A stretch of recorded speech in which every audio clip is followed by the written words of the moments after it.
Hi everyone, I am Madhu. So friends, I hope you all are doing well.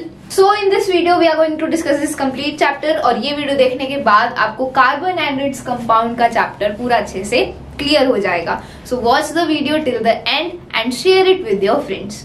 So let's start करते हैं. So सबसे पहले बात करते हैं कि इस चैप्टर में हम किन किन टॉपिक्स के बारे में पढ़ेंगे. So in this chapter we are going to discuss about all these topics. So जो topics reduce हुए हैं हम उनके बारे में discuss नहीं करेंगे. We will talk about only these topics which are going to come in our term 2 board exams. ठीक है. So सबसे पहले हम एक basic introduction देखेंगे कि हम कार्बन के बारे में क्यों पढ़ रहे हैं. Why is carbon so important? So first of all we will discuss our introduction. Then second topic है the covalent bond. फिर हम कोवेलेंट बॉन्ड के बारे में बात करेंगे. कोवेलेंट बॉन्ड के बारे में क्यों बात करेंगे? क्योंकि जो कार्बन होता है वो हमेशा एक कोवेलेंट बॉन्ड फॉर्म करता है. That's why we will discuss about covalent bond. फिर अगले टॉपिक में टाइप्स ऑफ कोवेलेंट बॉन्ड. अब जो कोवेलेंट बॉन्ड होते हैं उनके भी टाइप्स होते हैं. So we will discuss about the types. Then fourth topic होगा एलोट्रोप्स ऑफ कार्बन. अब कार्बन के एलोट्रोप्स होते हैं जैसे डायमंड, ग्रेफाइट. तो ये सारे क्या है? कार्बन के एलोट्रोप्स हैं. So we will discuss about them also. Fifth topic है versatile nature of carbon. Carbon का जो नेचर होता है वो बहुत वर्सेटाइल होता है, यूनिक होता है. ठीक है. क्यों होता है unique? Because of these two reasons, catenation and tetravalency. तो ये जो फिफ्थ टॉपिक है इसमें दो हमारे सब टॉपिक्स हैं, कैटिनेशन और टेट्रावेलेंसी. इन दोनों के बारे में भी हम डिस्कस करेंगे. ओके. देन सिक्स्थ टॉपिक है हाइड्रोकार्बन्स. हाइड्रोकार्बन्स के बारे में हम बात करेंगे. हाइड्रोकार्बन्स क्या होते हैं? ऐसे कंपाउंड्स जो हाइड्रोजन और कार्बन से बने होते हैं. नाम से पता चल रहा है हाइड्रोकार्बन्स मतलब ऐसे कंपाउंड्स जो हाइड्रोजन और कार्बन दोनों से बने हो. ठीक है. हाइड्रोकार्बन के दो टाइप्स होते हैं, सैचुरेटेड हाइड्रोकार्बन्स और अनसैचुरेटेड हाइड्रोकार्बन्स. सो इनके बारे में भी हम डिटेल में डिस्कस करेंगे. Then we will discuss about structural isomerism. So seventh topic हमारा है स्ट्रक्चरल आइसोमेरिज्म. इसके बारे में हम डिस्कस करेंगे. देन फंक्शनल ग्रुप्स और लास्ट टॉपिक होगा हमारा होमोलोगस सीरीज. ठीक है. सो ये टोटल हमारे 9 टॉपिक्स हैं जिसके बारे में डिटेल में हम इस वीडियो में डिस्कस करेंगे. अब इसके बाद जितने भी टॉपिक्स थे हमारे चैप्टर में वो रिड्यूस हो गए हैं. सो उनके बारे में हम डिस्कस नहीं करेंगे. Only we are going to discuss about them because they are coming in our term 2 exams. Okay. So start करते हैं इंट्रोडक्शन से. सो हम कार्बन के बारे में क्यों पढ़ रहे हैं? Why is carbon so important that we have a complete chapter on this element. Carbon क्या है? एक एलिमेंट ही तो है. सो हम बात करेंगे कार्बन के बारे में और कार्बन जो कंपाउंड्स बनाता है उनके बारे में बात करेंगे. So food, clothes, medicines, books और many of the things that you listed are all based on this versatile element carbon. So जितनी भी चीजें हैं, फूड, क्लोथ्स, मेडिसिन, इवन जितने लिविंग ऑर्गेनिजम्स हैं ये सभी कार्बन से बने हुए हैं. That's why carbon is a very versatile element. मतलब बहुत ही यूनिक एलिमेंट है carbon. Okay. Then in addition all living structure are carbon based. अब यहाँ पर मैंने बता ही दिया कि जितने भी लिविंग ऑर्गेनिजम्स हैं, जितने भी लिविंग ऑर्गेनिजम्स हैं, क्रिएचर्स हैं इस अर्थ पे, तो वो सारे कार्बन से बने हुए हैं. We all are made of carbon. ठीक है. The amount of carbon present in the earth crust and in the atmosphere is quite meagre. तो जो कार्बन का जो अमाउंट है हमारी क्रस्ट में और हमारे एटमोस्फियर में वो बहुत कम है. कार्बन का जो अमाउंट है हमारे एटमोस्फेयर में और जो क्रस्ट में, हमारी अर्थ की 3 लेयर्स होती है ना, क्रस्ट, मेंटल और कोर. सो जो ऊपर वाली लेयर होती है that is known as crust. So earth की क्रस्ट में और हमारे एटमोस्फेयर में कार्बन का जो अमाउंट है वो बहुत कम है, लेकिन फिर भी कार्बन हमारे लिए बहुत इंपॉर्टेंट है and it is very versatile. ठीक है. Then the earth crust has only 0.02% carbon in the form of minerals. तो जो हमारी अर्थ की क्रस्ट है उसमें सिर्फ 0.02% ही है कार्बन.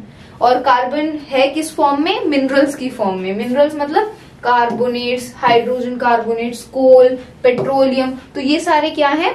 मिनरल्स हैं. ये कार्बन के बने हुए मिनरल्स हैं. सो हमारी अर्थ की क्रस्ट में सिर्फ 0.02% ही है carbon in the form of minerals. So carbon का अमाउंट बहुत कम है. ठीक है. Then and the atmosphere has 0.03%। हमारी अर्थ की क्रस्ट में तो 0.02% कार्बन है मिनरल्स की फॉर्म में, और हमारे एटमोस्फियर में कार्बन डाइऑक्साइड कितनी है?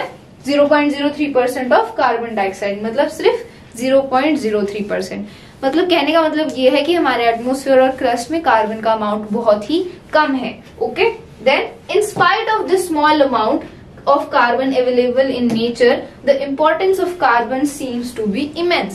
लेकिन फिर भी कार्बन का बहुत कम अमाउंट है हमारे एटमॉस्फेयर में, स्ट्रक्चर में, लेकिन एटमॉस्फेयर और नेचर में, लेकिन फिर भी कार्बन की इम्पोर्टेंस बहुत ज्यादा है। Carbon is very important to us, ठीक है। So that's why we are discussing about carbon in this chapter, ठीक है। सो ये बेसिक हमने इंट्रोडक्शन के बारे में पढ़ लिया। आपको इतना पता होना चाहिए कि कार्बन क्यों इंपॉर्टेंट है, क्यों हम उसके बारे में पढ़ रहे हैं, और कितने अमाउंट में वो हमारी क्रस्ट में और एटमॉस्फेयर में प्रेजेंट है, ठीक है। आगे बढ़ते हैं। सो now let's talk about the covalent bond. अब कोवेलेंट बॉन्ड के बारे में हम क्यों बात कर रहे हैं? सो कोवेलेंट बॉन्ड के बारे में हम इसलिए बात कर रहे हैं बिकॉज जो कार्बन होता है वो हमेशा एक कोवेलेंट बॉन्ड फॉर्म करता है। अब कोवेलेंट यहाँ पर लिखा भी हुआ है, carbon always forms covalent bond. अब कोवेलेंट बॉन्ड होता क्या है? So the bond formed by mutual sharing of electrons pairs between two atoms in a molecule is known as covalent bond. तो ये इतना तो आप सभी को पता ही होगा कि जब भी दो एटम्स अपने इलेक्ट्रॉन को लूज करते हैं या गेन करते हैं तो उनके बीच में एक बॉन्ड बन जाता है, ठीक है। तो ऐसा बॉन्ड जो इलेक्ट्रॉन्स की शेयरिंग होने पर बनता है उस बॉन्ड को बोलते हैं कोवेलेंट बॉन्ड। मतलब मान लो दो एटम्स हैं, ये पहला एटम है और ये दूसरा एटम है, और दोनों एटम्स अपने एक एक इलेक्ट्रॉन को शेयर कर रहे हैं, ठीक है। मान लो ये एक एटम है कार्बन का और ये दूसरा एटम है कार्बन का, और ये दोनों अपने एक एक इलेक्ट्रॉन को शेयर कर रहे हैं, मतलब ना गेन कर रहे हैं ना लूज कर रहे हैं, ये आपस में इलेक्ट्रॉन्स को शेयर कर रहे हैं। यहाँ पर लिखा है ना म्यूचुअल शेयरिंग ऑफ इलेक्ट्रॉन, मतलब ना तो वो एटम अपने इलेक्ट्रॉन्स को गेन करता है ना लूज करता है, क्या करता है? शेयर करता है। So the bond formed by sharing of electrons, इस बॉन्ड को हम बोलते हैं कोवेलेंट बॉन्ड। तो अब इन दोनों एटम्स के बीच में जो ये बॉन्ड बन गया है ये होगा कोवेलेंट बॉन्ड, क्योंकि ये जो बॉन्ड बना है ये इलेक्ट्रॉन के शेयर होने से बना है। Okay, this is known as covalent bond. अब जो कार्बन है वो कोवेलेंट बॉन्ड फॉर्म करता है, क्यों? सो now let's discuss about that why carbon forms a covalent bond. So as we all know the atomic number of carbon is 6। तो carbon का atomic number क्या होता है? 6 होता है। इतना तो आप सभी को पता ही होगा। एटॉमिक नंबर क्या होता है? एटॉमिक नंबर मतलब number of electrons present in that atom. एक एटम में कितने नंबर ऑफ इलेक्ट्रॉन्स होते हैं वो होता है एटॉमिक नंबर। सो कार्बन का एटॉमिक नंबर 6 है, मतलब कार्बन में टोटल 6 इलेक्ट्रॉन्स होते हैं। सो अब कार्बन की इलेक्ट्रॉनिक कॉन्फ़िगरेशन क्या होगी? इलेक्ट्रॉनिक कॉन्फ़िगरेशन होगी 2,4। मतलब पहले शेल में जो पहला शेल होगा उसमें 2 इलेक्ट्रॉन आएंगे और जो दूसरा शेल है उसमें 4 इलेक्ट्रॉन्स आएंगे। सो 2 + 4 6 हो गए, ठीक है। सो ये टोटल जो 6 इलेक्ट्रॉन्स हैं इनकी ये इलेक्ट्रॉनिक कॉन्फ़िगरेशन है 2 और 4। तो अब हर एक एटम स्टेबल होना चाहता है, उसको स्टेबिलिटी चाहिए, वो अपना ऑक्टेट या फिर ड्यूप्लेट कंप्लीट करना चाहता है। ऑक्टेट ड्यूप्लेट क्या होता है यहाँ पर लिखा भी है, and its electronic configuration is 2,4। तो कार्बन की इलेक्ट्रॉनिक कॉन्फ़िगरेशन क्या है? 2,4। To attain a noble gas configuration, noble gas configuration मतलब हर एक एटम को स्टेबल होने के लिए वो क्या करता है? किसी नोबल गैस की कॉन्फ़िगरेशन को अटेन करने की कोशिश करता है, मतलब अपना ऑक्टेट कंप्लीट करने की कोशिश करता है। ऑक्टेट मतलब कि हर एक एटम ट्राई करता है कि उसके लास्ट शेल में या तो 8 इलेक्ट्रॉन्स हो या फिर 2 इलेक्ट्रॉन्स हो, ठीक है, जब ही वो एटम स्टेबल हो पाता है। सो कार्बन भी यही ट्राई करेगा कि उसके लास्ट शेल में, लास्ट जो हमारा वेलेंस शेल होता है उसमें या तो 8 इलेक्ट्रॉन्स हो या फिर 2 हो, तो वो जो एटम है वो स्टेबल हो जाएगा। लेकिन अभी कार्बन के जो लास्ट वाला शेल है, जो वेलेंस शेल है, उसमें 4 इलेक्ट्रॉन्स हैं। मतलब कार्बन के पास कितने वेलेंस इलेक्ट्रॉन्स हैं? 4 वेलेंस इलेक्ट्रॉन्स हैं, ठीक है। लास्ट शेल में जितने इलेक्ट्रॉन्स होते हैं वो वेलेंस इलेक्ट्रॉन्स होते हैं। सो कार्बन के पास 4 वेलेंस इलेक्ट्रॉन्स हैं, लेकिन अभी कार्बन स्टेबल नहीं है क्योंकि इसके लास्ट शेल में 8 इलेक्ट्रॉन्स होने चाहिए अगर इसे स्टेबल होना है। दूसरा तरीका है, अगर ये 4 इलेक्ट्रॉन्स ना हो और पहले शेल में सिर्फ 2 इलेक्ट्रॉन्स रह जाए तब भी वो स्टेबल हो जाएगा क्योंकि ड्यूप्लेट कंप्लीट हो जाएगा। स्टेबल होने के लिए या तो 2 होने चाहिए या 8 होने चाहिए, ठीक है। सो अभी कार्बन स्टेबल नहीं है, तो कार्बन स्टेबल होने के लिए क्या करेगा, अगर कार्बन 4 इलेक्ट्रॉन्स और गेन कर ले तो जो लास्ट शेल है उसमें 8 इलेक्ट्रॉन्स हो जाएंगे और कार्बन स्टेबल हो जाएगा। या फिर दूसरा ऑप्शन है कि अगर मान लो कार्बन ये 4 इलेक्ट्रॉन्स लूज कर दे तो उसके एक शेल में सिर्फ 2 इलेक्ट्रॉन्स होंगे, 2 इलेक्ट्रॉन्स हो गए मतलब स्टेबल हो गया, वो उसका ड्यूप्लेट कंप्लीट हो गया, ठीक है। सो अब कार्बन के पास 2 ऑप्शन है, यहाँ पर लिखा है carbon could either gain 4 electrons और लूज इट्स 4 इलेक्ट्रॉन्स, या तो कार्बन अपने 4 इलेक्ट्रॉन्स को लूज कर सकता है या 4 और इलेक्ट्रॉन्स को गेन कर सकता है, क्योंकि कॉन्फ़िगरेशन क्या है कार्बन की 2,4। स्टेबल होने के लिए कार्बन या तो इन चारों को लूज कर देगा या 4 और गेन कर लेगा स्टेबल होने के लिए। लेकिन यहाँ पर प्रॉब्लम क्या है, having said that it is difficult for a carbon atom to gain or lose its valence electrons. It is so because it is very difficult to hold extra electrons, as this would require a large amount of energy to remove and add 4 electrons. अब देखो, 1 या फिर 2 या 3 electrons को loose या gain करना तो ठीक था, इट इज पॉसिबल, लेकिन 4 इलेक्ट्रॉन्स को गेन करना या फिर 4 इलेक्ट्रॉन्स को लूज करना, इसमें बहुत ज्यादा एनर्जी लगती है, ठीक है। इसमें बहुत ज्यादा एनर्जी की रिक्वायरमेंट होती है और ये पॉसिबल नहीं है, क्योंकि 4 इलेक्ट्रॉन्स को गेन करना उसमें भी बहुत ज्यादा एनर्जी लगेगी और 4 इलेक्ट्रॉन्स को लूज करना उसमें भी बहुत एनर्जी लगेगी। So it is not possible. So इस प्रॉब्लम को सॉल्व कैसे करता है carbon, by sharing its electron, ना तो अपने इलेक्ट्रॉन्स को लूज करता है ना गेन करता है, शेयर करता है, ठीक है। सो यहाँ पर लिखा है thus carbon overcomes this problem bye sharing it's valence electrons. तो कार्बन क्या करता है, अपने वैलेंस इलेक्ट्रॉन्स, कितने हैं वैलेंस इलेक्ट्रॉन्स, 4, कार्बन के 4 वैलेंस इलेक्ट्रॉन्स है, तो कार्बन क्या करता है, अपने वैलेंस इलेक्ट्रॉन्स को शेयर करता है विद अदर कार्बन एटम्स और with atoms of other elements. तो अपने 4 वैलेंस इलेक्ट्रॉन्स को वो किसी और कार्बन एटम्स के साथ शेयर कर सकता है या किसी और एलिमेंट के भी एटम्स के साथ शेयर कर सकता है, जैसे ऑक्सीजन, हाइड्रोजन, नाइट्रोजन, ठीक है। सो किसी भी दूसरे एलिमेंट के एटम्स के साथ वो अपने इलेक्ट्रॉन को शेयर कर लेता है and this forms a covalent bond. और जैसे ही वो अपने अपने इलेक्ट्रॉन्स को दूसरे एटम्स के साथ शेयर करता है, then it forms a covalent bond और ये एक कोवेलेंट बॉन्ड बन जाता है, ठीक है। So that's why we are discussing about covalent bond, because carbon always form a covalent bond, क्योंकि कार्बन का एटॉमिक नंबर 6 है, इसलिए उसकी इलेक्ट्रॉनिक कॉन्फ़िगरेशन क्या है 2,4। वैलेंस शेल में 4 इलेक्ट्रॉन्स आ गए। अब 4 इलेक्ट्रॉन स्टेबल होने के लिए उसे 4 और चाहिए या फिर 4 वो लूज कर सकता है, लेकिन ये पॉसिबल नहीं है, तो कार्बन क्या करता है, शेयर करता है, ठीक है। And this is known as a covalent bond, ठीक है। आगे बढ़ते हैं। सो कोवेलेंट बॉन्ड हमने अच्छे से डिस्कस कर लिया, why carbon forms a covalent bond. Now let's discuss about the types of covalent bond. अब मैं जैसे कि मैंने आपको बताया था कि इन कोवेलेंट बॉन्ड के भी टाइप्स होते हैं। So there are 3 types of covalent bond, single covalent bond, double covalent bond and triple covalent bond. तो आपको नाम से ही पता चल रहा है। सिंगल कोवेलेंट बॉन्ड क्या होता है, सिंगल कोवेलेंट बॉन्ड में when a single pair of electrons are shared between 2 atoms in a molecule।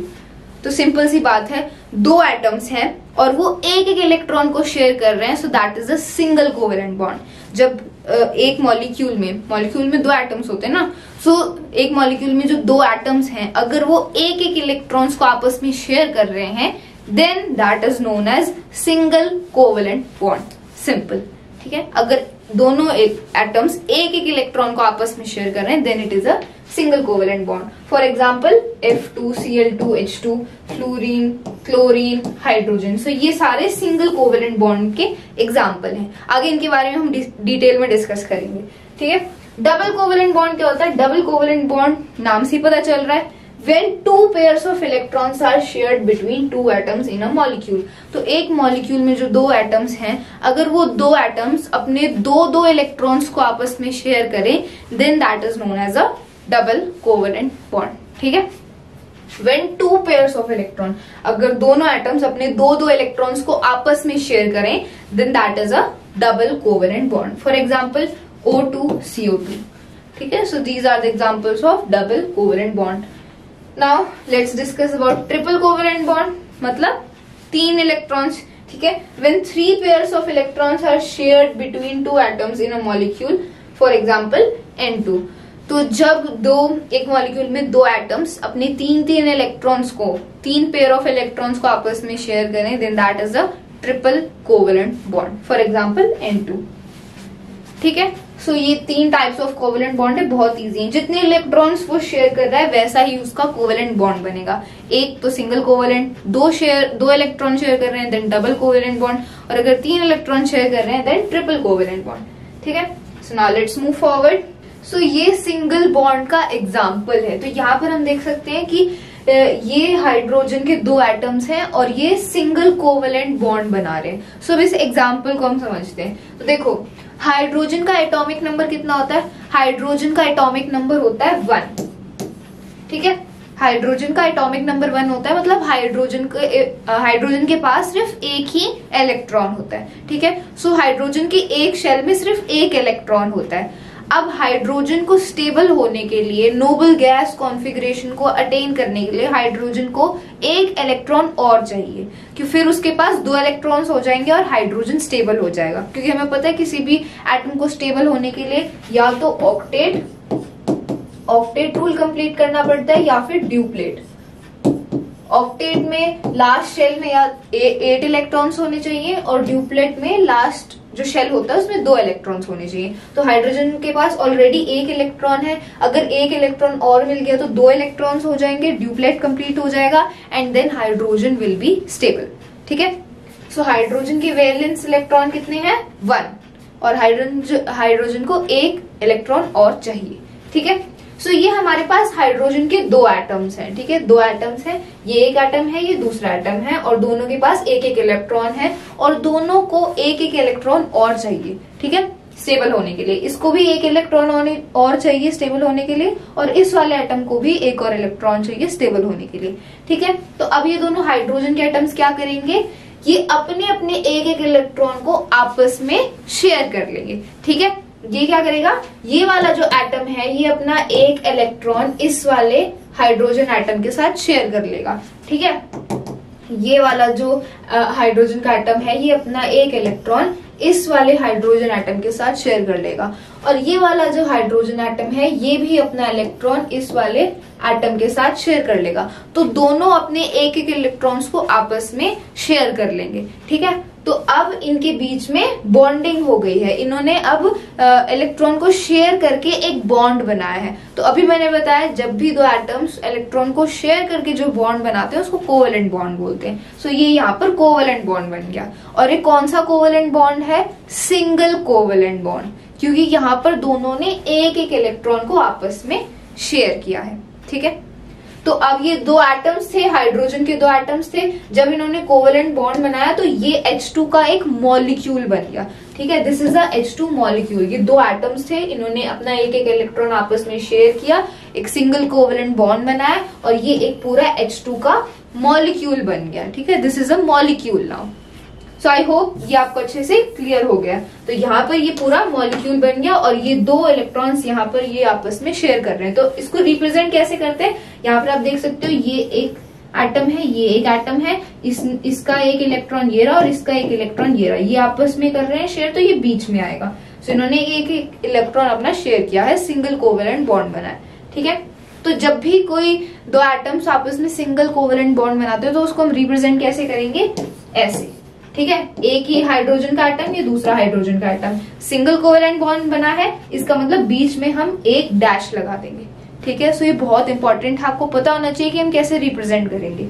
ठीक है, जब सिंगल कोवेलेंट बॉन्ड बनता है किन्हीं भी 2 एटम्स के बीच में, तो हम उन दोनों के बीच में सिंगल डैश लगा देते हैं। तो यहाँ 2 हाइड्रोजन के एटम्स थे, इनके बीच में सिंगल कोवेलेंट बॉन्ड था, इसलिए हमने एक डैश इनके बीच में ऐसे लगा दिया। इसका मतलब ये दोनों सिंगल कोवेलेंट बॉन्ड फॉर्म कर रहे हैं। या नीचे लिखा भी है single bond between 2 hydrogen atoms. ठीक है, सो आई होप इतना आपको अच्छे से क्लियर हो गया है कि सिंगल कोवेलेंट बॉन्ड कैसे बनता है, कैसे हम उसको रिप्रेजेंट करते हैं। ठीक है, now let's discuss about double covalent bond and triple covalent bond. तो इनको भी हम एग्जांपल से समझ लेते हैं। सो हमने सिंगल कोवेलेंट बॉन्ड का एग्जांपल देखा H2। ठीक है, H2 का मॉलिक्यूल जो सिंगल कोवेलेंट बॉन्ड फॉर्म करता है। सो अब डबल कोवेलेंट बॉन्ड में हम O2 की बात करते हैं, ऑक्सीजन की बात करते हैं, ठीक है। सो यहाँ पर आप देख सकते हो ये हमारे पास ऑक्सीजन के 2 एटम्स हैं, ठीक है। यहाँ पर ऊपर लिखा हुआ है ऑक्सीजन एटम्स, ये 2 हमारे पास ऑक्सीजन के एटम्स हैं। ऑक्सीजन का एटॉमिक नंबर क्या होता है? 8, ठीक है।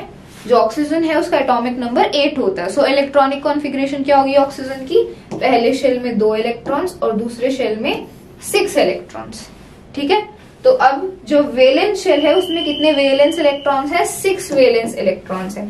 अब ऑक्सीजन को स्टेबल होने के लिए कितने चाहिए? 8 इलेक्ट्रॉन्स चाहिए, ऑक्टेट कंप्लीट करने के लिए 8 चाहिए। तो मतलब ऑक्सीजन को 2 इलेक्ट्रॉन्स और चाहिए स्टेबल होने के लिए, ठीक है। तो इतना आपको पता है कि ऑक्सीजन का एटॉमिक नंबर 8 है और उसके वैलेंस इलेक्ट्रॉन्स 6 है, ठीक है। तो हम इसको रिप्रेजेंट कैसे करेंगे? यहाँ पर ऐसे हम इसको रिप्रेजेंट करेंगे, ये ऑक्सीजन का O हमने ड्रॉ कर दिया, मतलब ये ऑक्सीजन का सिंबल है। और वैलेंस इलेक्ट्रॉन्स को हम ऐसे रिप्रेजेंट करते हैं। वैलेंस इलेक्ट्रॉन कितने होते हैं ऑक्सीजन के? 6 होते हैं। तो ये हमने 1 2 3 4 5 6 ये 6 इलेक्ट्रॉन्स को हमने ये ऐसे रिप्रेजेंट कर दिया।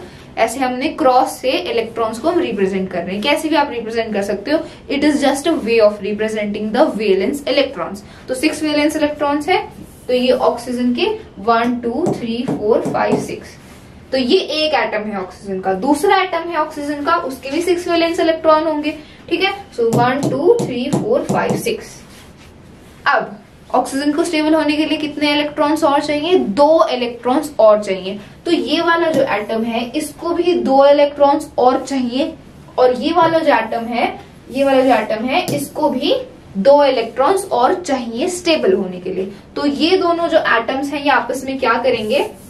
ये आपस में अपने 2 इलेक्ट्रॉन्स को शेयर कर लेंगे। ये वाला जो एटम है ये अपने 2 इलेक्ट्रॉन्स को इस वाले एटम के साथ शेयर कर लेगा, और ये वाला जो एटम है ये अपने 2 इलेक्ट्रॉन्स को इस वाले एटम के साथ शेयर कर लेगा। तो ये दोनों ऑक्सीजन के एटम्स क्या करेंगे? अपने 2 इलेक्ट्रॉन्स को आपस में शेयर करेंगे, ठीक है। और जब ये 2 इलेक्ट्रॉन्स को आपस में शेयर करेंगे then they will form a double covalent bond. अभी हमने देखा था कि जब 2 इलेक्ट्रॉन शेयर होते हैं तो डबल कोवेलेंट बॉन्ड बनता है। सो यहाँ पर डबल कोवेलेंट बॉन्ड बन गया, ठीक है। तो अब ये 2 ऑक्सीजन के एटम्स थे, इन्होंने अपने 2 इलेक्ट्रॉन्स को शेयर किया, तो इनके बीच में डबल कोवेलेंट बॉन्ड बन गया। तो अब ये पूरा एक O2 का मॉलिक्यूल बन गया, ठीक है। ये पहले 2 ऑक्सीजन के एटम्स थे, अब ये एक O2 का मॉलिक्यूल है। यहाँ पर आप देख सकते हो यहाँ बीच में ये 4 इलेक्ट्रॉन्स हैं। क्यों? क्योंकि 2 इलेक्ट्रॉन्स इसने शेयर किए इस वाले एटम ने, और 2 इलेक्ट्रॉन्स इसने शेयर किए, ठीक है। सो 2 शेयर कर रहे हैं, so that is a double covalent bond. यहाँ पे नीचे लिखा है double bond between 2 oxygen atoms. तो 2 ऑक्सीजन एटम्स के बीच में डबल कोवेलेंट बॉन्ड। अब डबल कोवेलेंट बॉन्ड को हम रिप्रेजेंट कैसे करते हैं? सो रिप्रेजेंट करने का बिल्कुल सिंपल तरीका है। सिंगल कोवेलेंट बॉन्ड में हमने क्या किया था? जब भी 2 एटम्स के बीच में सिंगल कोवेलेंट बॉन्ड बनता है तो उसको हम ऐसे डैश लगा के रिप्रेजेंट करते हैं, H', ठीक है। ऐसे सिंगल डैश लगा देते हैं। जब डबल कोवेलेंट बॉन्ड बनता है तो हम 2 डैश लगा देते हैं। सो एक ऑक्सीजन का एटम और ये दूसरा ऑक्सीजन का एटम, इन दोनों के बीच में डबल कोवेलेंट बॉन्ड बना है, सो हम यहाँ पर बीच में 2 डैश लगा देंगे, ठीक है। 2 डैश मतलब डबल कोवेलेंट बॉन्ड बना। यहाँ पर आप देख सकते हो O और ये 2 डैश और O। This means a double covalent bond is formed between the oxygen atoms, ठीक है। सो डबल कोवेलेंट बॉन्ड समझ आ गया। अब ट्रिपल कोवेलेंट बॉन्ड के बारे में बात करते हैं। सो डबल कोवेलेंट बॉन्ड में हमने ऑक्सीजन का एग्जांपल लिया, ट्रिपल कोवेलेंट बॉन्ड में हम नाइट्रोजन का एग्जांपल लेंगे। सो नाइट्रोजन का एटॉमिक नंबर कितना होता है? नाइट्रोजन का एटॉमिक नंबर होता है 7, ठीक है। मतलब उसके पास 7 इलेक्ट्रॉन्स हैं। तो इलेक्ट्रॉनिक कॉन्फ़िगरेशन क्या होगी? 2,5। पहले शेल में 2 इलेक्ट्रॉन्स, वैलेंस शेल में 5 इलेक्ट्रॉन्स।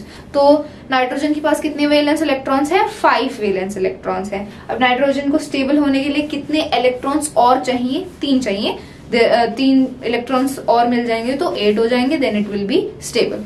सो नाइट्रोजन के पास 5 वैलेंस इलेक्ट्रॉन्स हैं। सो इसको भी हम ऐसे ही रिप्रेजेंट करेंगे। ये 2 नाइट्रोजन के एटम्स हैं, ठीक है। ये एक एटम है और ये दूसरा एटम है, ठीक है। अब ये जो वैलेंस इलेक्ट्रॉन्स है ये यहाँ पर हमने रिप्रेजेंट किए हुए हैं। वैलेंस इलेक्ट्रॉन्स मतलब जो लास्ट वाले शेल में होते हैं, ठीक है। कितने वैलेंस इलेक्ट्रॉन? 5। नाइट्रोजन के पास 5 हैं। तो ये 1 2 3 4 5। तो ये एक नाइट्रोजन एटम के 5 वैलेंस इलेक्ट्रॉन्स। ऐसे ही ये वाला एटम है, इसके भी 5 वैलेंस इलेक्ट्रॉन्स हमने ऐसे रिप्रेजेंट कर दिए, ठीक है। अब ये दोनों जो नाइट्रोजन के एटम्स हैं, इनको स्टेबल होने के लिए 3 इलेक्ट्रॉन्स और चाहिए। तो इस वाले एटम को भी 3 इलेक्ट्रॉन्स और चाहिए, इसको भी 3 इलेक्ट्रॉन्स और चाहिए। तो ये क्या करेंगे, आपस में 3 इलेक्ट्रॉन्स को शेयर कर लेंगे। Very simple. अब तो आपको समझ आ गया होगा कि कैसे शेयर करते हैं। आपस में जिसको जितने की रिक्वायरमेंट होती है वो आपस में बॉन्ड बनाकर शेयर कर लेते हैं। तो यहाँ पर इसको भी 3 इलेक्ट्रॉन चाहिए, इसको भी 3 चाहिए। तो ये आपस में अपने 3 इलेक्ट्रॉन शेयर कर लेंगे और ट्रिपल कोवेलेंट बॉन्ड बना लेंगे। सिंपल, ठीक है। तो ये पहले 2 नाइट्रोजन के एटम्स थे, जब इन्होंने ट्रिपल कोवेलेंट बॉन्ड बनाया 3 इलेक्ट्रॉन शेयर करके, 3 इलेक्ट्रॉन्स को शेयर करके, तब ये पूरा अब एक N2 का मॉलिक्यूल बन गया। पहले ये 2 एटम्स थे, अब ये पूरा एक मॉलिक्यूल बन गया, N2 का मॉलिक्यूल। और इन्होंने अपने 3 इलेक्ट्रॉन्स को यहाँ पर शेयर किया, यहाँ पर बीच में लिखे हुए हैं, ठीक है। So this is the triple covalent bond. Represent कैसे करेंगे, वेरी सिंपल।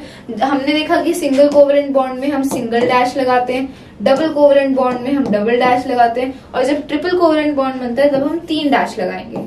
1 2 3 डैश लगाएंगे, ठीक है। सिंपल है, कुछ भी इसमें ऐसा हार्ड नहीं है, बहुत ही सिंपल है। अगर आप डेफिनेशन अच्छे से पढ़ोगे, एग्जाम्पल देखोगे, then it is very easy to understand, ठीक है। सो ट्रिपल कोवेलेंट बॉन्ड में हमने देख लिया 3 डैश लगाएंगे, ऐसे रिप्रेजेंट करते हैं इसको, ठीक है। Now let's move on forward and talk about allotropes of carbon. तो एलोट्रोप्स क्या होते हैं कार्बन के? Allotropes means different forms of an element that has same chemical properties but different physical properties are known as allotropes. तो किसी भी element के allotropes क्या होते हैं कि उस एलिमेंट के अलग अलग फॉर्म्स जिनकी केमिकल प्रॉपर्टीज तो सेम होती है लेकिन फिजिकल प्रॉपर्टीज अलग अलग होती हैं, सो वो उस एलिमेंट के एलोट्रोप्स होते हैं। सो यहाँ पर हम कार्बन की बात कर रहे हैं, so we will talk about allotropes of carbon. मतलब कार्बन की ऐसी अलग अलग फॉर्म जिनकी केमिकल प्रॉपर्टीज तो सेम है लेकिन जो फिजिकल प्रॉपर्टीज हैं वो अलग अलग हैं। So what are the examples of allotropes of carbon? So सबसे पहला और मेन एग्जांपल है diamond. So diamond is a allotrope of carbon. मतलब जो डायमंड है वो कार्बन का ही एक फॉर्म है, ठीक है, लेकिन उसके केमिकल प्रॉपर्टीज सेम है लेकिन जो फिजिकल प्रॉपर्टीज हैं वो अलग हैं। So diamond, in this carbon an atom is bonded to 4 other atoms of carbon forming 3-dimensional structure. So diamond का स्ट्रक्चर कैसा होता है? स्ट्रक्चर जानना बहुत इंपॉर्टेंट है। डायमंड के स्ट्रक्चर में जो एक कार्बन का एटम होता है वो 4 और कार्बन के एटम से एक जुड़ा होता है, बॉन्ड बनाता है, ठीक है। सो ऐसे एक कार्बन का एटम 4 और कार्बन के एटम से ऐसे जुड़ता जाता है और ये पूरा एक 3 डायमेंशनल फिगर होता है, ठीक है। ये पूरा एक 3 डायमेंशनल स्ट्रक्चर होता है डायमंड का, ठीक है। सो क्वेश्चन आ सकता है कि डायमंड का कैसा स्ट्रक्चर होता है? सो डायमंड में जो एक कार्बन एटम होता है वो 4 और कार्बन एटम से जुड़ा होता है और पूरा एक 3 डायमेंशनल स्ट्रक्चर बनता है, ठीक है। Then it is the hardest substance and an insulator. तो डायमंड क्या है? It is the hardest known substance on earth. हमें पता है कि जो डायमंड है it is the hardest substance and the allotrope of carbon, so it is very obvious, ठीक है। एंड एन इंसुलेटर, इंसुलेटर मतलब जो डायमंड है वो इलेक्ट्रिसिटी का इतना अच्छा कंडक्टर नहीं है, means diamond is a poor conductor of electricity, ठीक है। It is used for drilling rocks and cutting. तो डायमंड, ऑब्वियसली डायमंड सबसे हार्डेस्ट सब्सटेंस है तो उसको पत्थरों को काटने के लिए, ड्रिलिंग के लिए, इन सब के लिए यूज किया जाता है, ठीक है।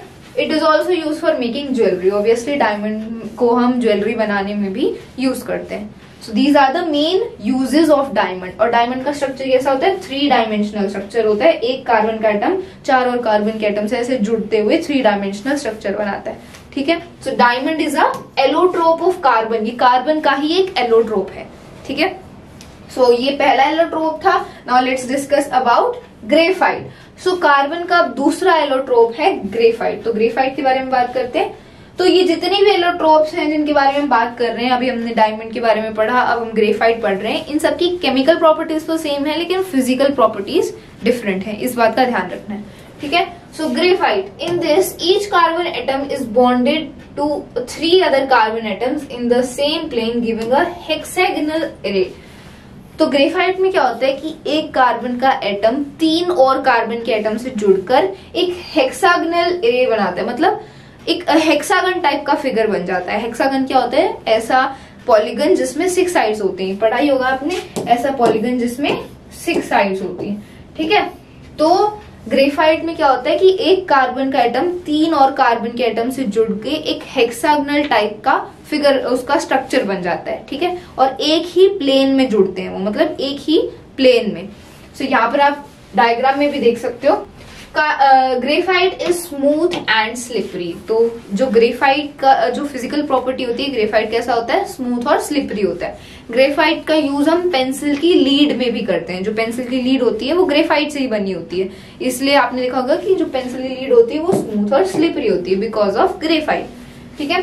Graphite is also very good conductor of electricity. जो ग्रेफाइट है वो इलेक्ट्रिसिटी का बहुत अच्छा कंडक्टर है। तो अभी तक हमने देखा कि कार्बन के हमने 2 एलोट्रोप्स के बारे में डिस्कस किया, डायमंड और ग्रेफाइट। दोनों की केमिकल प्रॉपर्टीज तो सेम है, लेकिन दोनों की फिजिकल प्रॉपर्टीज बहुत अलग हैं। डायमंड एक तरफ द हार्डेस्ट सब्सटेंस है और पुअर कंडक्टर ऑफ इलेक्ट्रिसिटी है, लेकिन जो ग्रेफाइट है वो स्मूथ और स्लिपरी है और गुड कंडक्टर ऑफ इलेक्ट्रिसिटी है। सो दोनों की फिजिकल प्रॉपर्टीज अलग अलग हैं, लेकिन केमिकल प्रॉपर्टीज सेम है। So these both are the allotropes of carbon, ठीक है।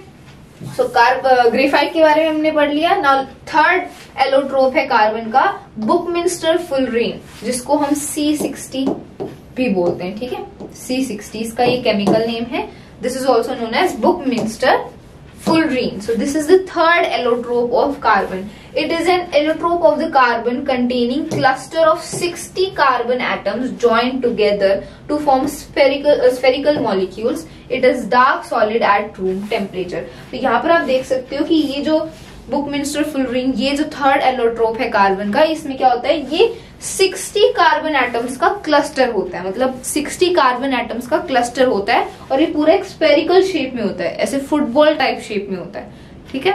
सो इसीलिए इसको C60 भी ऐसे बोलते हैं। C60 इसका केमिकल नेम है and this is the third allotrope of carbon, Buckminster fullerene, ठीक है। तो इसका ये फुटबॉल टाइप का शेप होता है because it is a cluster of 60 carbon atoms joined to form a spherical molecule. तो ये sphere टाइप का इसका स्ट्रक्चर होता है, ठीक है। So this is the third allotrope of carbon. तो 3 एलोट्रोप्स के बारे में हमने डिस्कस किया, डायमंड, ग्रेफाइट और ये C60 बुकमिंस्टर फुलरीन, ठीक है। Let's move forward. Now let's discuss about versatile nature of carbon. Carbon का जो नेचर होता है वो बहुत वर्सेटाइल होता है, यूनिक होता है। क्यों? सो देर आर 2 रीजन्स। सबसे 2 प्रॉपर्टीज हैं कार्बन की जिसकी वजह से वो बहुत यूनिक है या वर्सेटाइल है। So the first property we will discuss about is catenation. तो अब कैटिनेशन क्या होता है? The self linking property of carbon atom through covalent bonds to form long, straight, branched and rings of different sizes is called catenation. तो carbon के पास एक बहुत ही स्पेशल प्रॉपर्टी होती है जिसको हम बोलते हैं कैटिनेशन। अभी कैटिनेशन है क्या? Self linking property of carbon atoms. जो कार्बन के एटम्स होते हैं वो आपस में कोवेलेंट बॉन्ड बना के कोवेलेंट बॉन्ड बनाते हैं और सेल्फ लिंक हो जाते हैं, मतलब आपस में सेल्फ लिंक होके वो बड़े बड़े लंबे लंबे बॉन्ड बना लेते हैं, ठीक है। सो इस कार्बन की प्रॉपर्टी को हम बोलते हैं कैटिनेशन, ठीक है। सेल्फ लिंकिंग प्रॉपर्टी मतलब जो कार्बन है वो अपने एटम्स के साथ ही लंबे लंबे बॉन्ड बना लेता है। यहाँ पर लिखा है ना, long, straight, branched and rings, मतलब जो बॉन्ड का जो स्ट्रक्चर बनाता है कार्बन वो स्ट्रेट भी हो सकता है। मान लो ये कार्बन का एटम, इसने एक बॉन्ड इस कार्बन के एटम से बनाया, फिर इसने एक और बॉन्ड इस कार्बन के एटम से बनाया, फिर इसने एक और बॉन्ड बनाया, तो ऐसे स्ट्रेट चेन भी हो सकती है बॉन्ड की, ठीक है। या फिर ब्रांच्ड भी हो सकते हैं। ब्रांच मतलब यहाँ पर ये कार्बन का एटम इससे बॉन्ड बनाया और फिर इसने इस वाले कार्बन के एटम से, तो ये ब्रांच आ गई यहाँ पर, ठीक है। तो जो बॉन्ड बनाता है कार्बन वो ब्रांच की शेप में भी हो सकता है, ठीक है। या फिर क्लोज चेन मतलब रिंग की शेप में ऐसे क्लोज्ड। यहाँ पर आप देख सकते हो ये कार्बन का एटम है, ये कार्बन का एटम है, ठीक है। इन्होंने ऐसे बॉन्ड बना लिया तो ये क्लोज सा फिगर बन गया। यहाँ पर भी यही हुआ और यहाँ पर इन्होंने हेक्सागन टाइप का बॉन्ड बनाया। तो कहने का मतलब ये है कि कार्बन के पास एक बहुत ही this is a very important and special property of carbon which is catenation. Catenation क्या है? कार्बन की सेल्फ लिंकिंग प्रॉपर्टी है। जो कार्बन है वो अपने ही एटम्स के साथ या फिर किसी दूसरे एलिमेंट के एटम के साथ भी बॉन्ड बना लेता है, ठीक है। इट फॉर्म्स बॉन्ड और ये इस सेल्फ लिंकिंग प्रॉपर्टी को बोलते हैं कैटिनेशन। तो अब लंबे लंबे बॉन्ड कैसे बनाता है? तो तो बॉन्ड बनाने के दो कारण यहाँ पर हैं। Small size of the carbon atom, जो कार्बन का एटम होता है उसका बहुत छोटा साइज होता है, इसीलिए जो कार्बन का एटम है वो दूसरे एटम्स के साथ इजीली बॉन्ड बना पाता है। ठीक है, और दूसरा रीजन है the great strength of the carbon carbon bond. जो कार्बन कार्बन का जो बॉन्ड बनता है दो एटम्स के बीच में, उनके बीच में बहुत ज्यादा स्ट्रेंथ होती है, बहुत ज्यादा स्ट्रेंथ होती है, इसीलिए जो कार्बन है वो दूसरे एटम्स के साथ, दूसरे कार्बन एटम्स के साथ इजीली कोवेलेंट बॉन्ड बना पाता है, और इस प्रॉपर्टी को हम बोलते हैं कैटिनेशन। ठीक है, so this is the most important property of carbon. इसका आपको बिल्कुल डेफिनेशन भी पता होना चाहिए और रीजंस भी पता होना चाहिए that why there is the property of catenation in carbon. ठीक है, now let's move on and talk about the second property of carbon which is tetravalent nature. तो इसके बारे में हमने डिस्कस कर ही लिया था। So what is the tetravalent nature? अब कार्बन का टेट्रावेलेंट नेचर होता है, इसका मतलब जो कार्बन के 4 वैलेंस इलेक्ट्रॉन्स होते हैं, तो कार्बन क्या करता है, ना उनको गेन करता है ना लूज करता है, उन 4 वैलेंस इलेक्ट्रॉन्स को शेयर करता है। सो यही है कार्बन का टेट्रावेलेंट नेचर।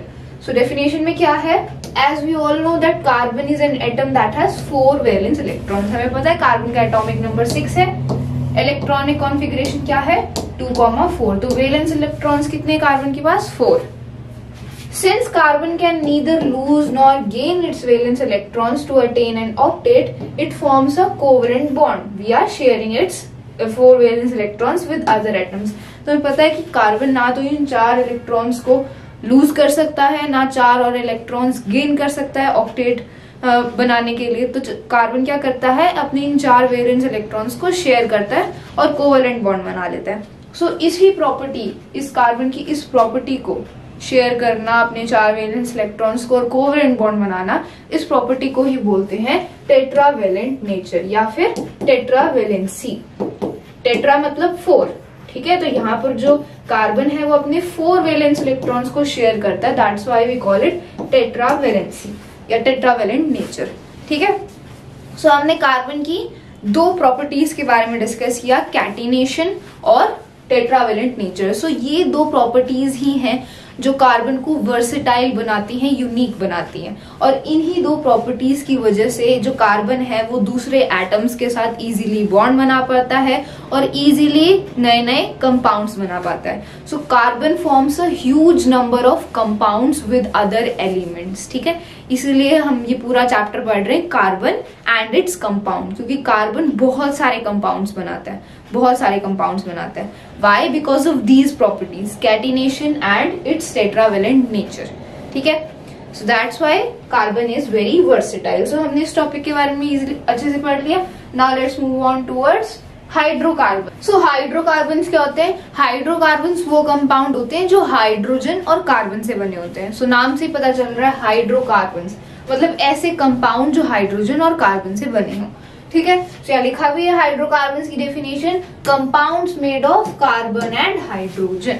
ठीक है, for example methane, ethane, ethene, ethyne. So ये सारे जो कंपाउंड्स हैं ये हाइड्रोकार्बन्स हैं। ठीक है, क्योंकि ये कार्बन और हाइड्रोजन से बने। यहाँ पर इनके फॉर्मूले में अभी आप देख सकते हो, मीथेन का फॉर्मूला है CH4, तो कार्बन भी है हाइड्रोजन भी है। कार्बन का 1 एटम है, हाइड्रोजन के 4 एटम्स हैं, CH4। ठीक है, इथेन का फॉर्मूला है C2H6, तो कार्बन के 2 एटम है, हाइड्रोजन के 6 एटम है। तो ये सारे क्या है? हाइड्रोकार्बन्स हैं। ओके, सो हाइड्रोकार्बन्स के भी 2 टाइप्स होते हैं। मैंने आपको बताया था स्टार्टिंग में कि हाइड्रोकार्बन्स के 2 टाइप्स होते हैं। First is saturated hydrocarbons. Saturated hydrocarbons क्या होते हैं? The hydrocarbons in which the carbon atoms are connected by only a single bond are called saturated hydrocarbons. तो सैचुरेटेड हाइड्रोकार्बन्स और अल्केन्स। ठीक है, तो ऐसे हाइड्रोकार्बन्स जिनमें जो कार्बन के एटम हैं वो सिंगल बॉन्ड से कनेक्टेड हों, अगर वो सिंगल बॉन्ड से जुड़े हुए हैं तब उसको हम बोलते हैं saturated hydrocarbon. For example methane और इथेन, ये दोनों जो कंपाउंड्स हैं, ये दोनों जो हाइड्रोकार्बन्स हैं, ये सैचुरेटेड हाइड्रोकार्बन्स हैं। कैसे? अभी इसको हम अच्छे से डिस्कस करते हैं। सो देखो, इथेन का एग्जांपल लेते हैं हम। इथेन का फॉर्मूला क्या है? इथेन का फॉर्मूला है C2H6। मतलब कार्बन के 2 एटम है और हाइड्रोजन के 6 एटम है। तो अब ये आपस में बॉन्ड कैसे बनाएंगे, कार्बन और हाइड्रोजन के जो एटम्स हैं C2H6 ये आपस में बॉन्ड कैसे बनाएंगे। तो यहाँ पर हम एक स्ट्रक्चर ड्रॉ करते हैं इथेन का।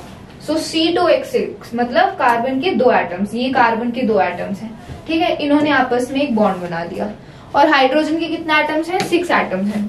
तो एक हाइड्रोजन के एटम ने इसके साथ बॉन्ड बना लिया, एक ने इसके साथ बॉन्ड बना लिया, एक और हाइड्रोजन एटम ने इसके साथ बॉन्ड बनाया और एक और हाइड्रोजन एटम ने इस वाले कार्बन एटम के साथ बॉन्ड बना लिया। ऐसे ही एक और हाइड्रोजन के एटम ने इसके साथ बॉन्ड बना लिया और इसके साथ भी एक और बॉन्ड बना लिया। तो ये क्या है, ये इथेन का स्ट्रक्चर है। This is the structure of ethane, ठीक है। इथेन का फॉर्मूला है C2H6। यहाँ पर आप देख सकते हो कार्बन के 2 एटम है C2 और हाइड्रोजन के कितने 6 एटम 1 2 3 4 5 6, तो हाइड्रोजन के 6 एटम है। अब यहाँ पर आप देख सकते हो कि ये जो कार्बन और हाइड्रोजन है इनका सब में आपस में सिंगल बॉन्ड है। हमें यहाँ पर देख सकते हैं हम, ये कार्बन के जो 2 एटम्स हैं ये आपस में सिंगल बॉन्ड बना रहे हैं। सिंगल बॉन्ड मतलब एक एक इलेक्ट्रॉन, सिंगल इलेक्ट्रॉन को शेयर करना, that is single covalent bond. तो यहाँ पर आप देख सकते हो कार्बन के 4 वैलेंस इलेक्ट्रॉन होते हैं, तो कार्बन 4 इलेक्ट्रॉन्स को शेयर करता है, 4 बॉन्ड बनाता है। तो ये वाला कार्बन एटम है, इसके पास 4 वैलेंस इलेक्ट्रॉन्स है, इसने एक सिंगल बॉन्ड इस हाइड्रोजन के साथ बनाया, मतलब अपना एक इलेक्ट्रॉन इसके साथ शेयर किया, और इस हाइड्रोजन ने अपना एक इलेक्ट्रॉन इसके साथ शेयर किया, तो एक सिंगल बॉन्ड तो यहाँ बन गया। फिर इस वाले कार्बन एटम ने अपना दूसरा इलेक्ट्रॉन इसके साथ शेयर किया, इस वाले हाइड्रोजन एटम के साथ। ये अलग अलग एटम्स हैं, ठीक है। सो कार्बन ने अपना दूसरा वैलेंस इलेक्ट्रॉन इस वाले हाइड्रोजन एटम के साथ शेयर कर लिया, तो अब यहाँ पर भी एक सिंगल बॉन्ड ही बनेगा, ठीक है। ऐसे ही अब तीसरा वैलेंस इलेक्ट्रॉन इसने इस वाले एटम के साथ शेयर कर लिया, और जो 4th वैलेंस इलेक्ट्रॉन था उस कार्बन ने दूसरे वाले कार्बन एटम के साथ शेयर कर लिया। ऐसे ही अब ये वाला जो दूसरा कार्बन एटम है इसने भी 4 बॉन्ड बना लिए और अपने चारों वैलेंस इलेक्ट्रॉन को शेयर कर लिया, ठीक है।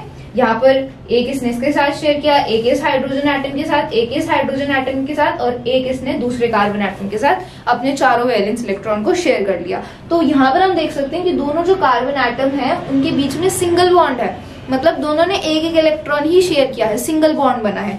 तो जिस हाइड्रोकार्बन में कार्बन के एटम के बीच में सिंगल बॉन्ड हो उसको बोलते हैं सैचुरेटेड हाइड्रोकार्बन्स, ठीक है। ऐसे हाइड्रोकार्बन तो है ही इथेन, क्योंकि इसमें कार्बन के एटम्स भी हैं, हाइड्रोजन के एटम्स भी हैं, तो हाइड्रोकार्बन तो है। सैचुरेटेड हाइड्रोकार्बन क्यों है, क्योंकि कार्बन के एटम्स के बीच में सिंगल बॉन्ड है, मतलब एक ही इलेक्ट्रॉन दोनों ने शेयर किया, ठीक है, दैट इज सैचुरेटेड हाइड्रोकार्बन।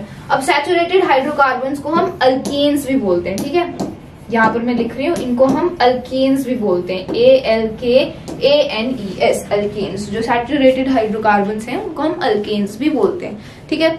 यहाँ पर एग्जाम्पल लिखे हैं, मीथेन, इथेन, ये दोनों क्या है, सैचुरेटेड हाइड्रोकार्बन्स हैं। मीथेन का फॉर्मूला है CH4, तो मीथेन में भी मीथेन भी क्या है, एक सैचुरेटेड हाइड्रोकार्बन है, क्योंकि कार्बन के एटम के बीच में सिंगल बॉन्ड हुआ, ठीक है।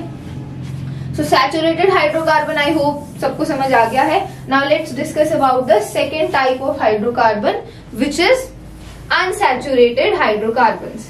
तो यहाँ पर सेकेंड टाइप है अनसैचुरेटेड हाइड्रोकार्बन्स। तो अनसैचुरेटेड हाइड्रोकार्बन्स कौन से होते हैं, ऐसे हाइड्रोकार्बन्स जिनमें कार्बन के एटम के बीच में डबल या फिर ट्रिपल कोवेलेंट बॉन्ड बने, ठीक है। सिंपल है, इतना तो आप रिलेट कर ही सकते हो कि सैचुरेटेड हाइड्रोकार्बन्स में कार्बन एटम के बीच में सिंगल बॉन्ड था। सो जो अनसैचुरेटेड हाइड्रोकार्बन्स होते हैं, these hydrocarbons in which the carbon atoms are connected by double और ट्रिपल बॉन्ड्स। तो अनसैचुरेटेड हाइड्रोकार्बन्स कौन से होते हैं, जिनमें कार्बन एटम्स के बीच में डबल या फिर ट्रिपल कोवेलेंट बॉन्ड हो, तो वो होते हैं अनसैचुरेटेड हाइड्रोकार्बन्स, ठीक है। और इन अनसैचुरेटेड हाइड्रोकार्बन्स को हम अल्कीन्स और अल्काइंस भी बोलते हैं, ठीक है। तो जोन से हाइड्रोकार्बन्स में डबल बॉन्ड होता है कार्बन एटम के बीच में उनको अल्कीन्स बोलेंगे, और जिन अनसैचुरेटेड हाइड्रोकार्बन्स में ट्रिपल बॉन्ड होता है कार्बन एटम के बीच में वो होते हैं अल्काइंस, ठीक है। यहाँ पर आप एग्जाम्पल में देख सकते हो, इसका एग्जाम्पल लेते हैं इथाइन का, ठीक है। We will take the example of ethene. तो ये जो इथीन है इसका फॉर्मूला क्या है, C2H4। ये क्या है, एक अनसैचुरेटेड हाइड्रोकार्बन है। कैसे, तो देखो इसका हम स्ट्रक्चर ड्रॉ करते हैं। जो भी मैं स्ट्रक्चर ड्रॉ करूंगी that is the electron dot structure. So ethene का हम स्ट्रक्चर ड्रॉ करते हैं। इथीन का फॉर्मूला है C2H4, मतलब कार्बन के 2 एटम और हाइड्रोजन के 4 एटम्स। सो कार्बन के ये 2 एटम्स हैं, ठीक है, और हाइड्रोजन के 4 एटम्स हैं। तो एक हाइड्रोजन का एटम यहाँ इसके साथ इसने बॉन्ड बना लिया और एक हाइड्रोजन का एटम ने इसके साथ बॉन्ड बना लिया। ऐसे ही इसके साथ भी एक हाइड्रोजन एटम ने बॉन्ड बनाया और इसके साथ भी एक हाइड्रोजन एटम ने बॉन्ड बना लिया। अब ऐसे ही कार्बन के 2 एटम्स हैं, इन्होंने भी एक बॉन्ड बना लिया। तो अब हम देख सकते हैं कि क्या ये स्ट्रक्चर सही है, इज दिस स्ट्रक्चर राइट। तो यहाँ पर आप देख सकते हो कार्बन के पास 4 वैलेंस इलेक्ट्रॉन होते हैं, मतलब कार्बन को 4 बॉन्ड बनाने चाहिए। तो यहाँ पर कार्बन ने इस हाइड्रोजन के साथ एक सिंगल बॉन्ड बनाया, मतलब एक बॉन्ड बन गया। दूसरा जो इलेक्ट्रॉन है तो वो इसने इसके साथ शेयर कर लिया, दूसरा बॉन्ड बन गया। तीसरा जो वैलेंस इलेक्ट्रॉन है वो कार्बन एटम ने इसके साथ शेयर कर लिया। लेकिन अभी भी एक वैलेंस इलेक्ट्रॉन है कार्बन के पास, क्योंकि कार्बन के पास कितने वैलेंस इलेक्ट्रॉन होते हैं? 4 होते हैं। लेकिन अभी तक उसने सिर्फ 3 ही बॉन्ड बनाए हैं। इस वाले एटम को भी आप देख सकते हो कि एक वैलेंस इलेक्ट्रॉन इसने इसके साथ शेयर किया तो एक बॉन्ड बन गया, एक वैलेंस इलेक्ट्रॉन इसने इसके साथ शेयर किया तो ये दूसरा बॉन्ड बन गया, और तीसरा वैलेंस इलेक्ट्रॉन इसने इस वाले कार्बन एटम के साथ शेयर किया तो ये तीसरा बॉन्ड बन गया। लेकिन अभी भी दोनों कार्बन एटम के पास एक एक वैलेंस इलेक्ट्रॉन है ना। अभी भी दोनों जो कार्बन एटम्स हैं ये, इनके पास एक एक वैलेंस इलेक्ट्रॉन है, क्योंकि टोटल 4 होते हैं और अभी तक 3 ही बॉन्ड बनाए हैं। तो अब दोनों के पास एक एक वैलेंस इलेक्ट्रॉन है, तो ये आपस में डबल बॉन्ड बना लेंगे, मतलब ये 2-2 इलेक्ट्रॉन्स को शेयर करेंगे। तो जब ये दोनों कार्बन एटम्स अपने 2-2 इलेक्ट्रॉन्स को इन्होंने आपस में शेयर कर लिया और 2-2 इन्होंने हाइड्रोजन के साथ एटम्स बना लिए, हाइड्रोजन के साथ बॉन्ड्स बना लिए, तो जो कार्बन एटम है दोनों, इन्होंने अपने चारों वैलेंस इलेक्ट्रॉन को शेयर कर लिया और 4 बॉन्ड्स बना लिए। तो अब यहाँ पर ये जो दोनों कार्बन एटम्स हैं इनके बीच में डबल बॉन्ड बन रहा है। तो डबल बॉन्ड बन रहा है तो अब ये क्या है? एक अनसैचुरेटेड हाइड्रोकार्बन है, ठीक है। बहुत ही सिंपल है, इसमें कुछ भी ऐसा डिफिकल्ट नहीं है। डेफिनेशन पढ़ोगे तो आपको इजीली समझ आ जाएगा कि जब कार्बन के एटम्स के बीच में डबल बॉन्ड या फिर ट्रिपल बॉन्ड बने तो वो अनसैचुरेटेड हाइड्रोकार्बन होता है, ठीक है। फॉर एग्जाम्पल हमने इथीन का एग्जाम्पल लिया जिसका फॉर्मूला है C2H4, 2 कार्बन के एटम और 4 हाइड्रोजन के एटम्स, ठीक है। सो यहाँ पर इनके बीच में डबल बॉन्ड बनेगा, तभी इसका स्ट्रक्चर ये पूरा सही बनेगा। अब ये हमने इथीन का ये जो स्ट्रक्चर बनाया है इसको हम क्या बोलते हैं? इसको बोलते हैं इलेक्ट्रॉन डॉट स्ट्रक्चर, ठीक है। किसी भी कंपाउंड का जब आप ऐसे स्ट्रक्चर बनाते हो उसके इलेक्ट्रॉन्स का, तो उसको बोलते हैं इलेक्ट्रॉन डॉट स्ट्रक्चर, ठीक है। तो ये बुक में एनसीईआरटी में बहुत सारे हर कंपाउंड के आपको इलेक्ट्रॉन डॉट स्ट्रक्चर गिवन है, आपको बनाने आने चाहिए, दे आर वेरी इंपॉर्टेंट, ठीक है। सो ये इथीन क्या था? ये इथीन है अनसैचुरेटेड हाइड्रोकार्बन, क्योंकि यहाँ पर कार्बन के एटम्स के बीच में डबल बॉन्ड बन रहा है, ठीक है। और अगर मान लो तो हम दूसरे अनसैचुरेटेड हाइड्रोकार्बन का एग्जांपल लें, फॉर एग्जांपल इथाइन। तो इसमें क्या होगा? इसमें जो कार्बन एटम्स हैं उनके बीच में ट्रिपल बॉन्ड बनेगा, मतलब 3-3 इलेक्ट्रॉन्स दोनों कार्बन अपने शेयर करेंगे, ठीक है। सो ट्रिपल कोवेलेंट बॉन्ड बनेगा। तो जब ट्रिपल कोवेलेंट बॉन्ड बनता है तब भी वो अनसैचुरेटेड हाइड्रोकार्बन ही होता है। लेकिन ऐसे अनसैचुरेटेड हाइड्रोकार्बन जिनमें डबल बॉन्ड बन रहा है तो वो उनको अल्कीन्स बोलेंगे, और जिनमें ट्रिपल कोवेलेंट बॉन्ड बन रहा है उनको बोलेंगे अल्काइंस। तो इस बात का आपको ध्यान रखना है कि कौन सी अल्कीन्स है और कौन से कंपाउंड्स अल्काइंस है, ठीक है। सो ये हमने हाइड्रोकार्बन्स के बारे में डिस्कस कर लिया। हाइड्रोकार्बन्स की डेफिनेशन, ये उसके 2 टाइप्स, और ये हमने एग्जांपल्स भी देख लिए, ठीक है। इलेक्ट्रॉन डॉट स्ट्रक्चर आपको आने चाहिए, इट इज वेरी इंपॉर्टेंट, ठीक है। सो हाइड्रोकार्बन्स के बारे में हमने डिस्कस कर लिया। Now let's move on and talk about these formulae and structure of saturated compounds of carbon and hydrogen. तो ये एनसीईआरटी में हमें टेबल गिवन है, ये सारे कंपाउंड्स की टेबल है, ठीक है। ये सारे क्या है? ये सारे सैचुरेटेड कंपाउंड्स हैं। यहाँ पर ये लिखा हुआ है, ये क्या है? ये जो methane, ethane, propane, butane, pentane, hexane, ये सारे क्या है? सैचुरेटेड कंपाउंड्स हैं। मतलब सैचुरेटेड कंपाउंड्स कौन से होते हैं? जिनमें कार्बन एटम के बीच में सिंगल बॉन्ड होता है, ठीक है। सो ये सारे कंपाउंड्स हैं, ये उनके फॉर्मूले हैं और ये इनका इलेक्ट्रॉन डॉट स्ट्रक्चर है। ये सारे आपको पता होने चाहिए, ठीक है। सो हम यहाँ पर हम कुछ के बारे में डिस्कस कर लेते हैं। जैसे मीथेन का फॉर्मूला होता है CH4। तो एक कार्बन का एटम, 4 हाइड्रोजन के एटम। तो ये एक कार्बन का एटम और इसने हाइड्रोजन के साथ ये बॉन्ड बना लिया और इसके चारों इलेक्ट्रॉन्स इसने शेयर कर लिए, ठीक है। So this is the structure of methane. Ethane की हमने डिस्कस कर लिया था, C2H6 2 कार्बन के एटम और 6 हाइड्रोजन के एटम्स। प्रोपेन C3H8 मतलब 3 कार्बन के एटम्स और 8 हाइड्रोजन के एटम्स। तो यहाँ पर आप देख सकते हो तीनों कार्बन एटम्स के बीच में सिंगल बॉन्ड है, मतलब सभी ने एक एक इलेक्ट्रॉन शेयर किया अपना। तो सिंगल बॉन्ड है तो क्या है, सैचुरेटेड हाइड्रोकार्बन है। ये सारे सैचुरेटेड हाइड्रोकार्बन है। यहाँ पर आप देख सकते हो सारे कार्बन एटम्स के बीच में सिंगल बॉन्ड है, सबके बीच में क्या है, सिंगल बॉन्ड है। सो ये सारे सैचुरेटेड हाइड्रोकार्बन, इनके फॉर्मूले और इनका स्ट्रक्चर। सो आप इसको पढ़ सकते हो। Now let's move on towards the next topic which is structural isomerism. So structural isomerism क्या होता है? Structural isomerism is compounds having the same molecular formula but different structures are known as isomers and this phenomenon is known as structural isomerism। तो isomerism होता क्या है? एक compound जिसके compounds जिनके मॉलिक्यूलर फॉर्मूला तो सेम होते हैं लेकिन उनके जो स्ट्रक्चर होते हैं वो अलग अलग होते हैं। ठीक है, दोनों कंपाउंड्स के जो मॉलिक्यूलर फॉर्मूला है वो तो सेम है लेकिन उनका जो स्ट्रक्चर है, उनके मॉलिक्यूल का जो स्ट्रक्चर बनाएंगे हम वो अलग अलग है। ठीक है, सो वो होते हैं आइसोमर्स। वो दोनों कंपाउंड्स क्या होंगे? आइसोमर्स होंगे। और इस फेनोमेनन को हम बोलते हैं स्ट्रक्चरल आइसोमेरिज्म। ठीक है, सो स्ट्रक्चरल आइसोमेरिज्म क्या होता है? जब दो कंपाउंड्स के मॉलिक्यूलर फॉर्मूला तो सेम होता है, उनका जो केमिकल फॉर्मूला है, जो मॉलिक्यूलर फॉर्मूला है वो सेम होता है लेकिन उनका स्ट्रक्चर अलग अलग होता है। सो वो दोनों कंपाउंड्स क्या होंगे? आइसोमर्स होंगे। और इस फिनोमिनन को हम बोलते हैं स्ट्रक्चरल आइसोमेरिज्म। या एग्जांपल से आप समझ सकते हो, यहाँ पर ये फिगर लगा हुआ है, the two isomers of butane. तो बुटेन क्या है? बुटेन एक कंपाउंड है और उसका फॉर्मूला है C4H10, मतलब कार्बन के 4 एटम्स हैं और हाइड्रोजन के 10 एटम्स हैं।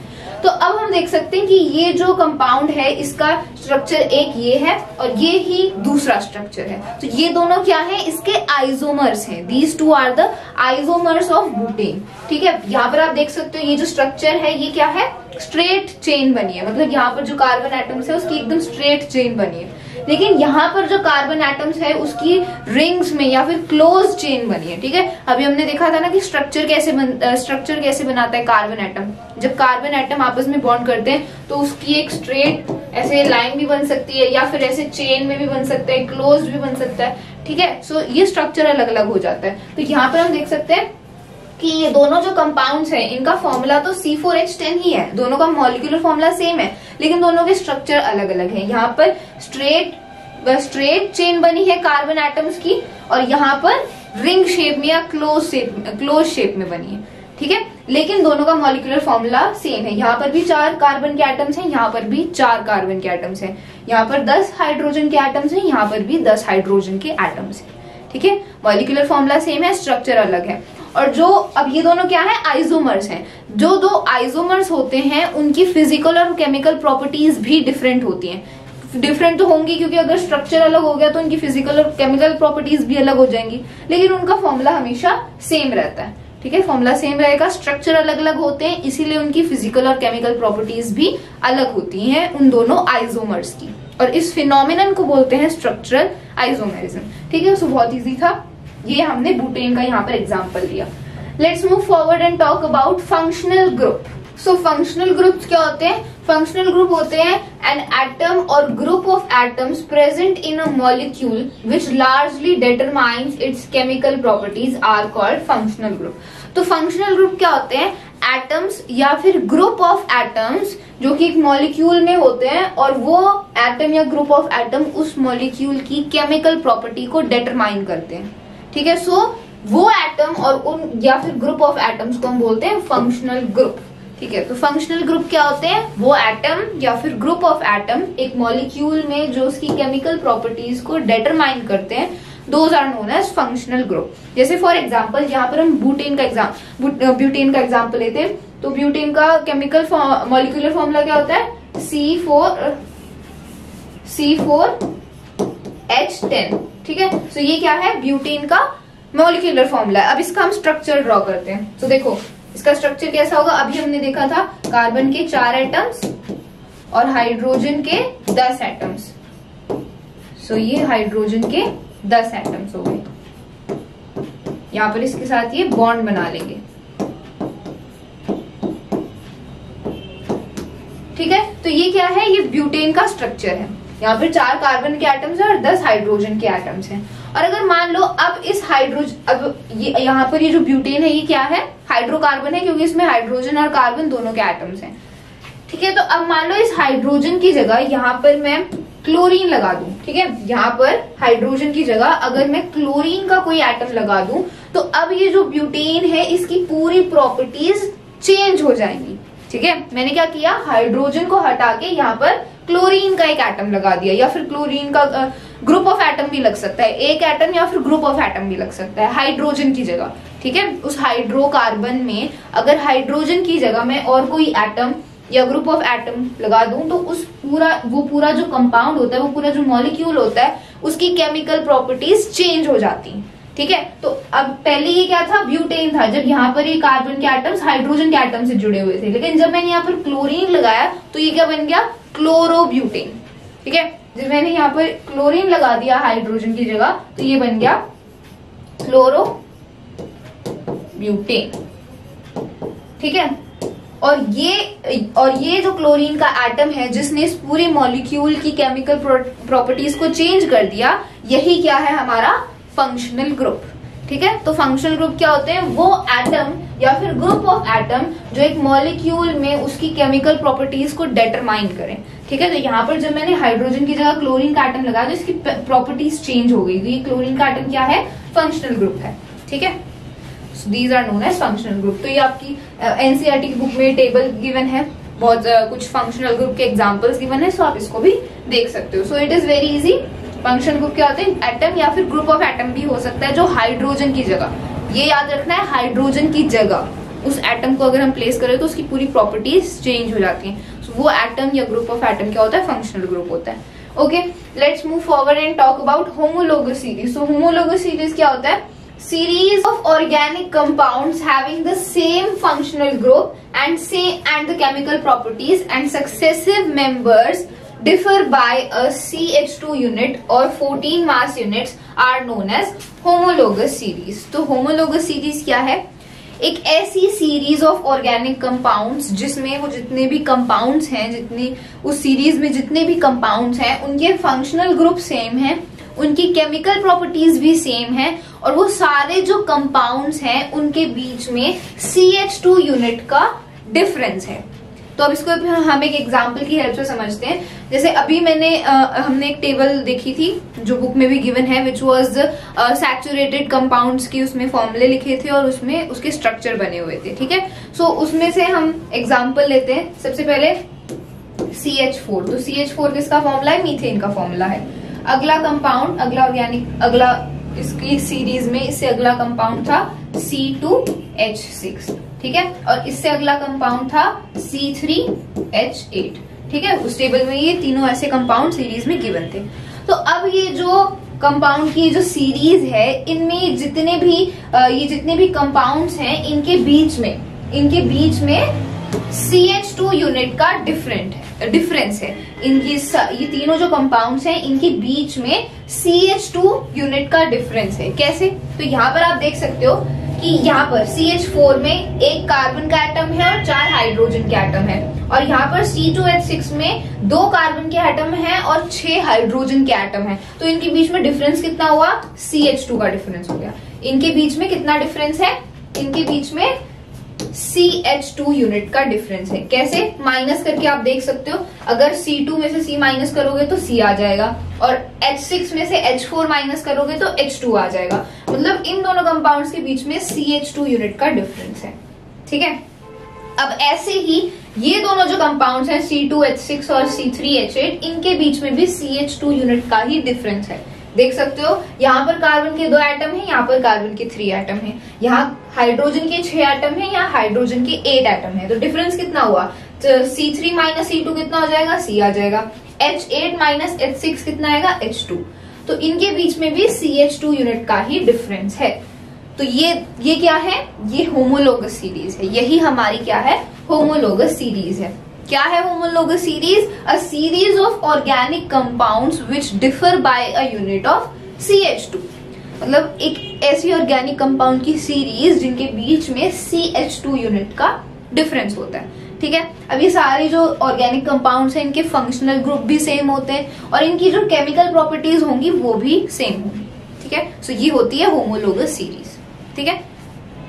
सो ये होमोलोगस सीरीज थी। कैरेक्टरिस्टिक क्या है होमोलोगस सीरीज की, तो ये कैरेक्टरिस्टिक गिवन है, the successive members in homologous series differ by CH2 unit या फिर 14 मास यूनिट। तो अभी मैंने आपको बताया कि जितने भी मेंबर्स होते हैं उस सीरीज में, जितने भी कंपाउंड्स हैं उनके बीच में CH2 यूनिट का डिफरेंस होता है, CH2 यूनिट या फिर 14 मास यूनिट, एक ही बात है। Members of given homologous series have the same functional group। अब उस homologous series में जितने भी compounds होंगे, जितने भी members होंगे, उनके functional group भी same होंगे, ठीक है। All the members of homologous series show similar chemical properties। और homologous series में जितने भी compounds हैं, जितने भी members हैं, उनकी chemical properties भी same होंगी, ठीक है। So this is the last topic of our chapter homologous series. तो हमने ये लास्ट टॉपिक था, ये हमने डिस्कस कर लिया है। So we have finished our chapter carbon and its compound. So हमारे टर्म 2 के बोर्ड एग्जाम्स में ये चैप्टर आएगा और इसमें से जितने टॉपिक्स रिड्यूस हो गए हैं उनके बारे में हमने डिस्कस नहीं किया है, we will discuss about them later, ठीक है। सो आई होप आपको ये वीडियो अच्छा लगा and you understood all the topics. In case you have any doubt in any of the topics, then you can ask me in the comment box below. So that's all for this video. I will be coming back with some more new topics of class 10th. Till then, that's it. Thank you very much.